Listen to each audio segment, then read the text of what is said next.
Engagé pour un chaos retentissant du duo de la majorité présidentielle, Romuald Wadagni, Mariam Chabi-Talata, au soir des élections présidentielles de 2026, le mouvement dénommé Romuald Wadagni a tenu ce samedi 25 octobre 2025 un géant meeting au centre universitaire d'Aplakwe pour sonner la grande mobilisation autour du duo.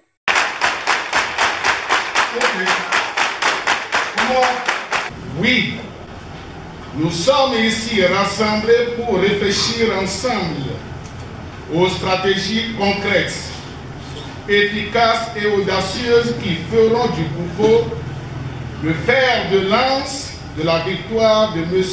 Romuald Wadagni à l'élection présidentielle du 12 avril 2026.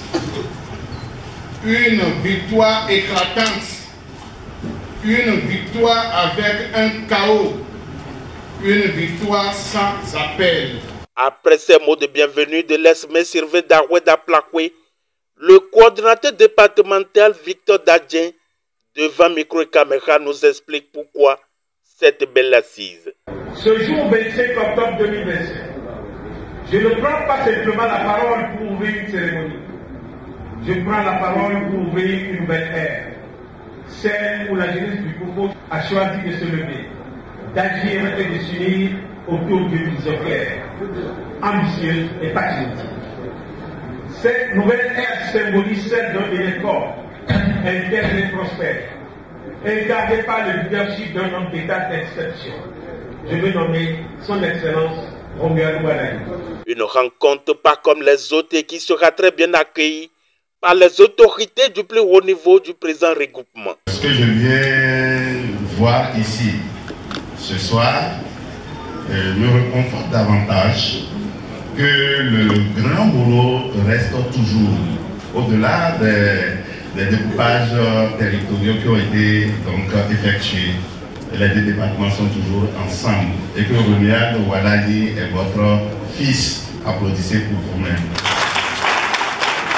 Et moi, je voudrais renchérir pour dire, comme nous avons l'habitude de le faire, nous devons faire en sorte que, au soir du 12 avril, qu'il ne sente effectivement que le pouvoir est toujours différent en matière d'élection. Nous allons faire 100% le 12 avril, n'est-ce pas, 2026.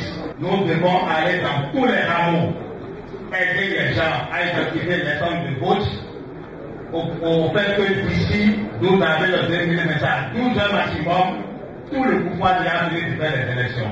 Décisive. Oui, quand cette jeunesse ne pense laisser aucune occasion aux amis d'en face. Bernard Kono, un jeune leader de la commune d'Aplakwe. Si vous voyez le monde qui est représenté sur tout le département, il y a 5 arrondissements qui est représenté et tout ce monde-là est engagé pour la cause de Wadagni. La première impression, c'est une satisfaction morale d'avoir participé à une organisation très réussie et nous sommes très contents d'être là. Au soir du 12 avril, ce serait le chaos pour Wadagni. Toujours dans cette même dynamique, le coordinateur départemental du Koufo revient et appelle. J'invite donc chacune et chacun à vérifier son centre de vote à travers le lien de la vie inscrit au bas de notre page, à mobiliser ses amis, ses frères et sœurs à aller voter massivement le jour des élections. Hausser le taux de participation de la jeunesse, c'est hausser la voix de notre génération. Chers frères et sœurs, le temps des discours est révolu. Maintenant, c'est le temps de l'action. Et ici, dans le Koufo, ce processus a indéniablement pris son envol. Une rencontre pleine d'engagement pour la victoire du duo candidat Romuald Wadagni, Mariam Chabi-Talata.